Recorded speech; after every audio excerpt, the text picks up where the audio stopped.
Assalamualaikum warahmatullahi wabarakatuh. Selamat pagi, selamat siang, dan selamat malam. Kami dari kelompok 2. Di sini kami akan mempresentasikan hasil kerja dari kelompok kami tentang proposal kewirausahaan, yaitu kart.co. Sebelum itu, perkenalkan anggota kelompok kami. Saya sendiri Selvia Puji dengan NIM B11 2019 06083, Christian Andi Chandra dengan NIM B11 2019 06049, Yujita Ayahrawani Wibawa dengan NIM B11 2019 06096, Aryani Agustina dengan NIM B11 2019 06095, dan yang terakhir ada Winda Cornelia dengan NIM B11 2019 05718. Sebelum melanjutkan, saya akan memperkenalkan produk dari kelompok kami, yaitu kart.co. Kart merupakan sebuah bisnis yang bergerak di bidang desain grafis dan juga melayani pembuatan kaos sabun yang bekerja sama dengan 958 Clothes. Kemudian ada arti dari logo Kart. Arti dari 3 kunci logo Kart. Yang pertama adalah pada kunci sebelah kiri yang bermakna kerja keras, kemudian kunci yang ada di sebelah kanan yang berarti konsisten, sedangkan kunci yang berada di tengah menggambarkan diri kita sendiri. Kemudian lingkaran sendiri yang memiliki arti komitmen yang kuat. Jadi arti keseluruhan adalah sebuah kerja keras dan konsisten itu kuncinya ada dalam diri kita sendiri yang dibalut dalam suatu komitmen yang kuat, seperti itu. Oke, yang kemudian mengapa kami memilih produk atau memilih brand bernama Kart? Sebelumnya Kart sendiri adalah, saya jelaskan tadi, Kart merupakan produk yang bergerak di bidang desain grafis. Tentu dalam setiap orang tuh memiliki kelemahan dan kekuatan masing-masing. Nah, kami memanfaatkan keunggulan kami dalam bidang desain dan kemudian kami mengaplikasikannya dengan membuat produk yang bernama Kart yang berfokus dalam bidang desain grafis. Kemudian kami juga bekerjasama dengan 98 Coach untuk mengimplementasikan atau mengaplikasikan desain dari customer untuk dibuatkan seperti menjadi baju, kemudian tote bag, dan lain-lain. Kemudian ada keunggulan yang produk kami buat adalah kami memberikan harga terjangkau dengan pelayanan terbaik dengan memberikan kemudahan kepada konsumen dan kesempatan revisi yang cukup hingga tidak mengecewakan konsumen. Selain itu, kami juga terus mengembangkan ide dan kreativitas kami untuk pembaruan desain dan improvisasi skill lebih mendalam lagi.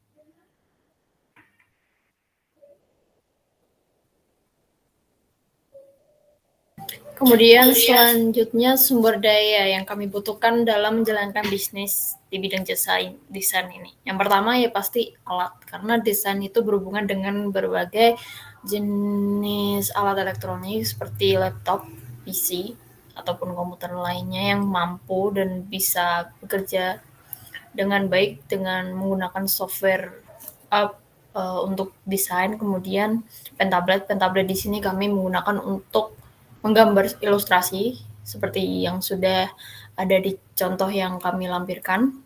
Kemudian kertas pensil ini adalah kami gunakan untuk membuat sebuah gambaran kasar, yaitu seperti sketsa dari desain yang sebelum kita eksekusi masuk ke dalam software seperti Photoshop ataupun Illustrator. Kemudian ada juga beberapa tambahan lain yang tidak perlu di-mention seperti mungkin fotokopi untuk apapun, seperti alat lainnya juga yang tidak ATK biasa gitu. Kemudian ketersediaan alat.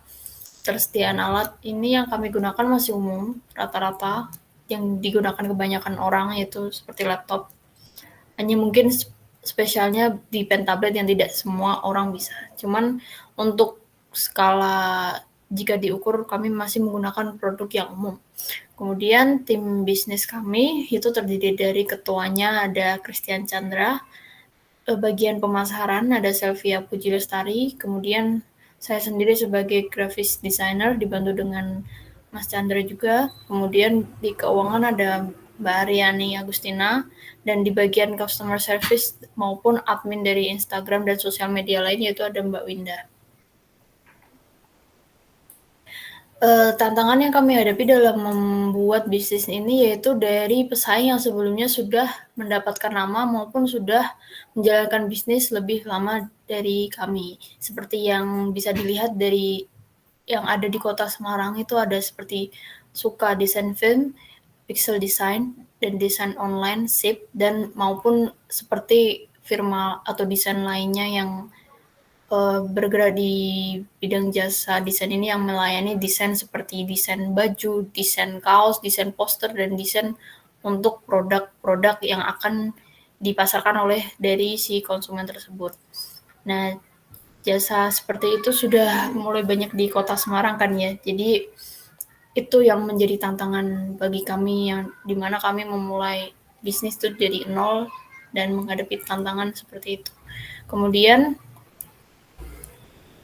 untuk keunggulan dari jasa pesaing tentunya karena mereka sudah memiliki nama terlebih dahulu. Mereka sudah memiliki sebuah store khusus yang tersedia dan lokasinya pun sudah masuk ke dalam Google. Dan pastinya seiring berjalannya waktu jam terbang mereka lebih tinggi daripada kami yang baru memulai usaha ini dan pastinya berpengalaman di bidang ini. Dan mereka juga tahu bagaimana menangani konsumen. Mereka bagaimana memberikan servis mereka ataupun memberikan special treatment seperti revisi dan lain-lain.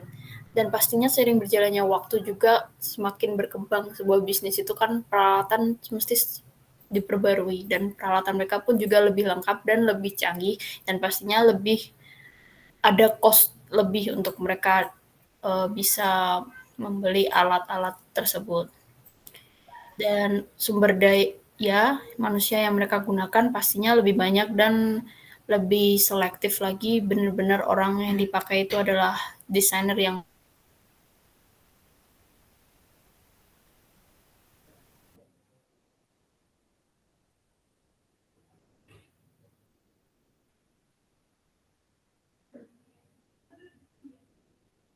Oke, kemudian adalah target pelanggan dan ketersediaan pasar. Target pelanggan dari KR.co ini yang pertama adalah remaja milenial. Bisa kita lihat bahwa remaja milenial ini adalah anak muda zaman sekarang yang tingkat kreativitasnya tinggi, inovasinya tinggi, terutama dalam hal fashion ya.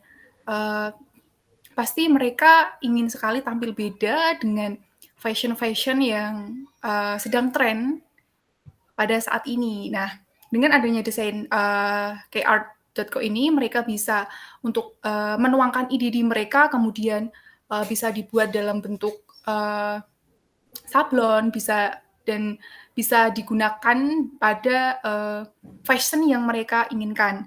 Kemudian ada para vendor sablon. Nah, seperti tadi yang setelah kita wawancara dengan mitra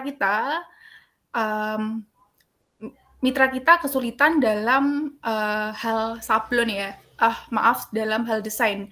Nah, kita bisa menawarkan jasa desain kita buat para vendor sablon supaya para vendor sablon itu lebih memudahkan mereka dalam membuat desain dan kita bisa sedikit membantunya. Kemudian adalah UMKM ya. Bisa kita lihat bahwa UMKM itu banyak sekali ya. Ada juga yang mereka yang membutuhkan iklan dari desain-desain, namun banyak juga dari mereka yang nggak bisa untuk membuat desain karena memang dalam membuat desain ini memerlukan keahlian yang cukup sulit juga saya rasa dan tidak semua orang bisa. Maka dari itu kita kayak art.co menyediakan jasa untuk membantu mereka untuk membuat desain. Kemudian adalah ketersediaan pasar. Jangkauan pasar dari KR.co ini belum terlalu luas karena kita mayoritas adalah anak-anak yang tidak jauh dari Semarang, jadi dari Kudus, Rembang, Semarang. Jadi pasar kita melingkupi daerah-daerah tersebut biar mudah kita jangkau. Selanjutnya adalah strategi pemasaran dan akuisisi pelanggan. Yang pertama adalah strategi pemasaran. Strategi pemasaran itu sangat penting ya buat sebuah bisnis karena ini tuh menentukan perkembangan dari bisnis kita sendiri. Dalam QR.co ini, kami menggunakan strategi pemasaran adalah media sosial ya. Media sosial saat ini adalah yang paling sering digunakan, yang paling sering dipakai oleh masyarakat umum. Yang pertama adalah Instagram. Kita membuat Instagram untuk memudahkan para konsumen mengetahui tentang bisnis jasa kita. Terus di Instagram kita juga bisa mengupload video-video yang bermanfaat, yang bisa menarik perhatian konsumen. Terus sekarang ini telah tren aplikasi yang bernama TikTok. Di sini kita juga bisa mengupload video-video yang menarik, sehingga pelanggan akan tertarik dengan jasa kami. Dan tenang aja, untuk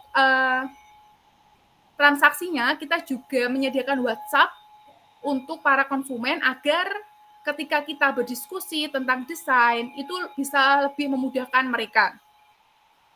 Terus juga ada akuisisi pelanggan ya. Bagaimana caranya kita untuk menarik perhatian pelanggan supaya pelanggan bisa tertarik dengan produk kita atau jasa kita. Yang pertama adalah membuat survei kepuasan pelanggan. Kita bisa mengetahui gimana sih yang bisa membuat pelanggan itu puas dengan hasil jasa kita. Kemudian adalah kita menentukan ya target konsumen secara spesifik. Kayak tadi, target kita adalah para anak muda, para vendor sablon. Kemudian adalah menerapkan marketing funnel. Ini tuh kayak pengenalan sebelum konsumen itu bisa membeli produk kita, memakai jasa kita. Kemudian ada memberikan pelayanan yang ramah. Pelayanan ini hal yang penting ya buat bisnis jasa karena bisa mempengaruhi kenyamanan pelanggan. Kalau pelanggan kita nyaman dengan pelayanan kita, maka dia akan terus-menerus membeli produk kita. Ada lagi adalah memberikan giveaway dan diskon. Nah, giveaway dan diskon ini juga sangat penting karena ini tuh membuat konsumen tertarik. Siapa sih yang nggak tertarik dengan giveaway dan diskon yang banyak, yang nantinya pasti juga akan mengurangi budget mereka untuk memakai jasa kami. Kemudian adalah memberikan revisi desain. Ketika kita membuat desain, pasti tidak luput dari kesalahan ya. Nah, di sini kami memberikan revisi desain sampai desain yang diinginkan jadi dengan sangat baik. Kemudian ada business model. Yang pertama adalah business model canvas. Bisa kita lihat, ini adalah business model canvas dari QR.co. Yang pertama adalah key partnership. Key partnership kita yang pertama adalah para vendor sablon, usaha clothing, distro, UMKM, seperti yang sudah saya jelaskan tadi tentang target kita. Kemudian juga ada kayak aktivitas ya, yang pertama adalah berdiskusi dengan customer tentang desain yang di request agar dapat dikerjakan dengan baik. QR.co ini bisa membuat desain sesuai dengan keinginan para customer ya. Jadi customer mempunyai ide desain seperti apa, tapi mereka tidak bisa untuk membuat desainnya, jadi bisa dikonsultasikan dengan QR.co dan QR.co bisa membuatkan desain seperti yang konsumen inginkan. Membuat portofolio dan mengerjakan desain. Kemudian adalah key resource. Yang pertama adalah kemampuan mendesain melalui Corel atau Photoshop. Nah, kemampuan mendesain ini tidak semua orang bisa ya, karena memang menggunakan Photoshop, Corel ini memang sangat sulit dan butuh keahlian yang cukup. Kemudian adalah laptop atau PC dan ada Wacom Pen tablet. Kemudian adalah value proposition. Yang pertama, memberikan solusi kepada customer tentang masalah desain. Seperti yang sudah saya jelaskan bahwa customer bisa mendiskusikan desain yang mereka inginkan seperti apa kepada QR.co, kemudian QR.co akan membuatkan desain seperti yang mereka inginkan. Kemudian adalah memberikan lisensi atas hak cipta desain sepenuhnya kepada pelanggan. Ketika desain yang mereka inginkan atau yang mereka beli dari kita akan sepenuhnya diberikan lisensi dari dari kita bahwa desain tersebut memang murni dari kita dan saya berikan kepada konsumen. Terus yang ketiga adalah bekerja sama dengan vendor 958 Cold untuk jasa sablon. Jadi KR.co ini bermitra sama 958 Cold, bukan kita, jadi kita bisa membuatkan para pelanggan kita sablon dengan bajunya dengan caranya kita outsourcing kepada mitra kita 958 Cold. Kemudian nanti hasil bajunya akan kami berikan kepada konsumen.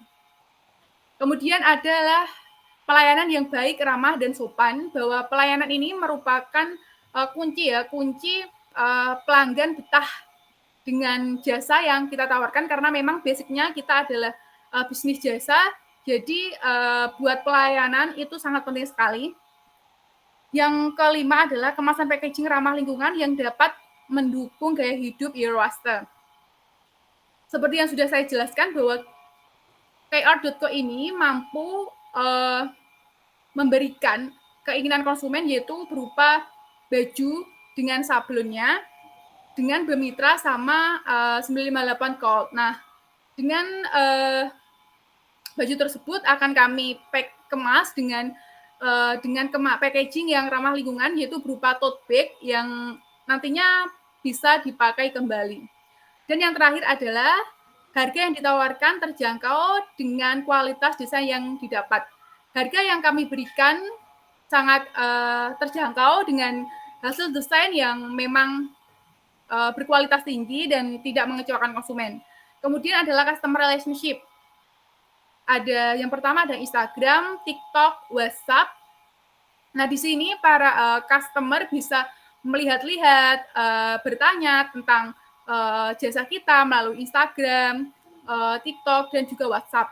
Kemudian memberikan diskon dan giveaway, memberikan revisi untuk desain yang kurang sesuai. Jadi ketika ada kesalahan dari kami dalam pengerjaan desain, kami memberikan revisi secara gratis sampai desain yang konsumen harapkan jadi. Kemudian adalah memberikan kemudian adalah customer segment. Segmen kami yang pertama adalah pelajar atau mahasiswa, bisa juga anak-anak muda, vendor sablon, pemilik usaha clothing, dan juga UMKM. Untuk channelnya, kita menggunakan media sosial Instagram, TikTok, brosur, dan juga poster. Kemudian adalah untuk biayanya, yang pertama adalah biaya buat vendor. Nah, ini tadi ketika kita bermitra, kita akan memberikan atau membayar terlebih dahulu outsourcing baju dan sablon. Kemudian adalah biaya promosi. Nah, ketika kita membuat promosi seperti brosur, poster, kemudian video-video, kita juga membutuhkan dana buat hal promosi itu, bisa seperti kuota atau mungkin uang buat membayar brosur dan juga poster. Ketiga adalah biaya operasional. Biaya operasional itu bisa kayak listrik, terus juga bisa kuota, dan yang terakhir adalah biaya peralatan dan perlengkapan. Untuk biaya peralatan dan perlengkapan ini seperti biaya laptop, kemudian adalah tablet, pensil, kertas, dan lain-lain. Untuk pendapatan revenue streams, kita dapat dari jumlah laba penjualan jasa desain dan mitra dengan vendor sablon tersebut. Oke, selanjutnya akan dilanjutkan oleh teman saya, Christian. Oke, yang selanjutnya adalah KR juga memiliki timeline atau hal apa yang dicapai dalam 1 tahun ke depan. Oke, untuk bulan Desember 2001, di bulan ini kita memulai pembicaraan untuk mendirikan sebuah usaha atau produk atau yang produk kami yang bergerak di bidang jasa, seperti KR yang menjadi jasa desain grafis dan juga melayani juga dalam pembuatan bisnis clothing. Kemudian untuk bulan Januari sampai April 2022, kami juga mulai membuat portofolio guna untuk media promosi kami atau sebagai pertimbangan untuk customer untuk memilih kami menjadi ibaratnya sebagai mempercayakan jasa kami untuk membuat desainnya. Kemudian pada bulan Mei 2022 mulai menggarap pesanan yang hitungannya sudah mulai dikenal banyak orang, kemudian fokus dalam kualitas atau secara berkala meningkatkan kualitas dan belajar.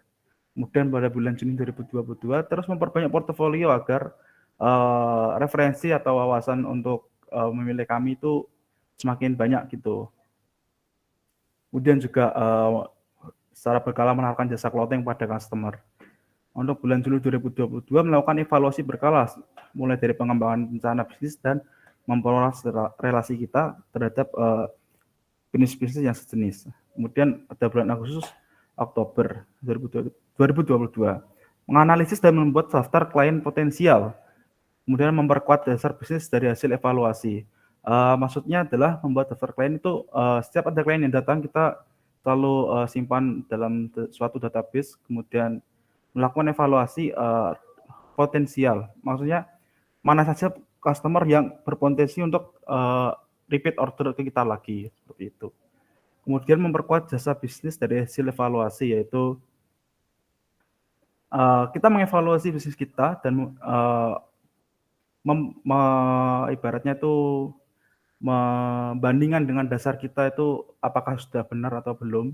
Nah, jika terjadi kesalahan nanti kita akan benahi berdasarkan dasar-dasar yang sudah kita pertimbangkan, seperti itu. Kemudian ada rencana pengembangan 3 bulan ke depan. Satu yaitu meningkatkan kreativitas. Yang namanya desain itu selalu tidak ada matinya, tergantung kreativitas dan keuletan dari si desainer. Kemudian merambah ke dunia NFT atau non fungible token yang kita kenal sekarang sedang booming kali ini, yang dimana kita menjual hasil desain kita dan ditukarkan dengan mata uang kripto, seperti itu. Kemudian ada studi banding, seperti kita ibaratnya tadi menjalin relasi dengan bisnis sejenis dan melakukan belajar bersama gitu. Apa sih tren-tren yang sedang digemari di dunia desain, seperti itu. Kemudian portofolio, yaitu secara terus-menerus kita meningkatkan portofolio kita agar referensi pembeli itu di kita tuh semakin banyak gitu. Kemudian ada rencana pengembangan 1 tahun ke depan. Gencar melakukan promosi, ya melakukan promosi seperti di media sosial, entah kita menggunakan Google Ads atau iklan dari Instagram, seperti itu. Yang kedua, meningkatkan kerjasama, seperti yang sudah dijelaskan tadi, kita juga mempunyai kerjasama vendor dengan sablon, yang kita harus meningkatkan kerjasama itu entah dari bagi hasilnya, seperti itu. Terus mengasah kemampuan yang namanya desain itu selalu berkembang dengan berkembangnya zaman. Jadi kita harus mengasah kemampuan kita agar tidak tertinggal dengan pesaing-pesaing yang lain. Yang terakhir adalah mempunyai studio sendiri. Tentunya akan lebih nyaman dan akan lebih mudah jika kita mengerjakannya tuh menjadi satu dalam satu studio. Yang kita maksud adalah studio untuk desain sendiri, seperti itu. Kemudian selanjutnya akan dijelaskan oleh teman saya. Baik, selanjutnya yaitu keuangan. Yang dimana dalam keuangan ini ada proyeksi keuangan. Untuk proyeksi keuangan itu yang pertama ada pendapatan. Dari pendapatan itu kami memiliki 3 segmen pelanggan. Yang pertama yaitu segmen pelanggan yang dimana mereka menginginkan desain yang standar dengan harga per unitnya 100.000. Kemudian target penjualan kami pada bulan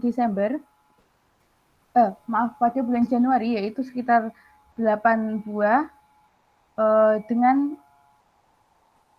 jumlah Rp800.000, dengan untuk target di bulan Februari yaitu 12 buah yang menghasilkan 1.200.000, dan pada bulan Maret yaitu sekitar 17 buah yaitu sekitar 1.700.000. Kemudian untuk segmen kedua yaitu ada segmen desain yang sulit, yang dimana kami menarget dengan harga sekitar 150, yang dimana target penjualan kami pada bulan Januari yaitu ada 4 buah dengan perolehan Rp600.000 dan target penjualan yang ke bulan Februari yaitu sekitar 6 buah dengan hasil 900.000 dan untuk bulan Maret yaitu target penjualannya ada 10 buah dengan hasil 1.500.000. Untuk segmen ketiga yaitu segmen mitra UMKM yaitu berupa clothing. Nah, di sini kami menarget harga sekitar 75.000 dan nantinya harga itu akan berubah jika pelanggan menginginkan desain yang berbeda. Jika nantinya pelanggan menggunakan jasa desain yang standar, maka pemesanan itu akan ditambah Rp100.000 dan jika desain yang diterapkan itu sulit, maka akan ditambah Rp150.000.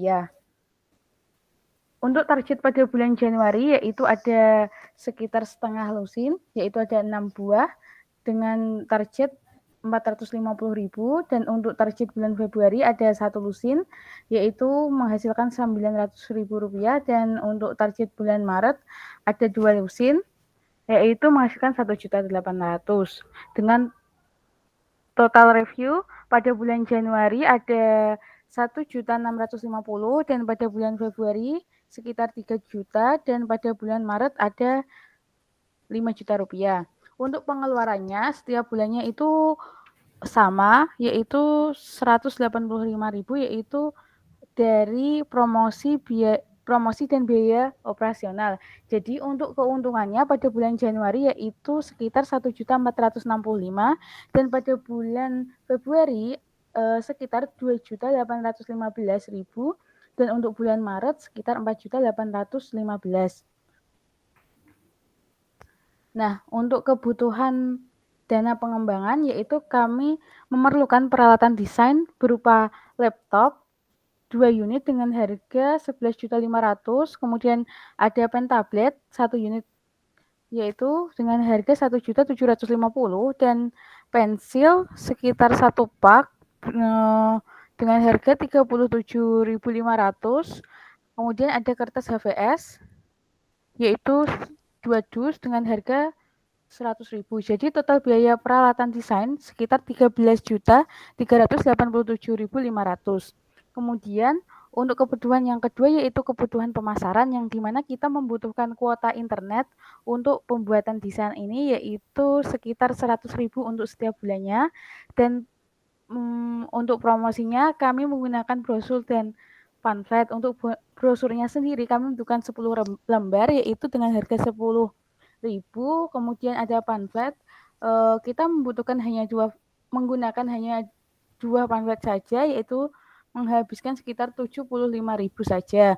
Kemudian untuk total biaya pemesanannya itu ada 185.000. Untuk keperluan lainnya yaitu sekitar 55.500. Untuk keperluan lainnya ini bisa berupa biaya transportasi. Oke, bisa dilanjut dengan Mbak Winda. Baik, untuk sosial media, kami juga memperkenalkan pelanggan kami pada media Instagram dan TikTok. Untuk pada TikTok kami memperkenalkan produk kami dengan stok-stok terbaru kami dan mengupdate selalu pada media TikTok video dalam mendesain, video dalam pembuatan atau pemakaian produk tersebut.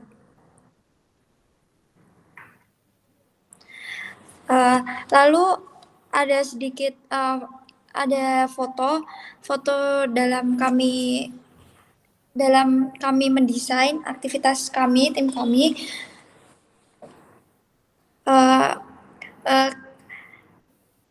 Hasil berikut adalah hasil desain kami. Kami mengerjakan dengan bersama tim careart.co. Kami juga mendesain sesuai permintaan customer. Desain kami juga unik dan jarang ditemui pada produk lain. Ini adalah testimoni konsumen kami. pada bulan November, dan kami untuk bulan berikutnya kami akan memperbaiki pelayanan kami. Tentu mungkin akan menambah admin WhatsApp karena agar kami bisa selalu membalas chat dari pelanggan kami. Terima kasih. Untuk bisnis QR.co sendiri, buat jasanya, sebenarnya kami sudah memulainya sejak November, tapi memang masih dijalankan seadanya dan belum semaksimal. Dan insya Allah nanti di bulan Januari kami akan memulainya dengan lebih optimal lagi dan dengan perencanaan yang lebih matang lagi. Sekian presentasi dari kelompok kami. Apabila ada kesalahan, kami mohon maaf. Wassalamualaikum warahmatullahi wabarakatuh.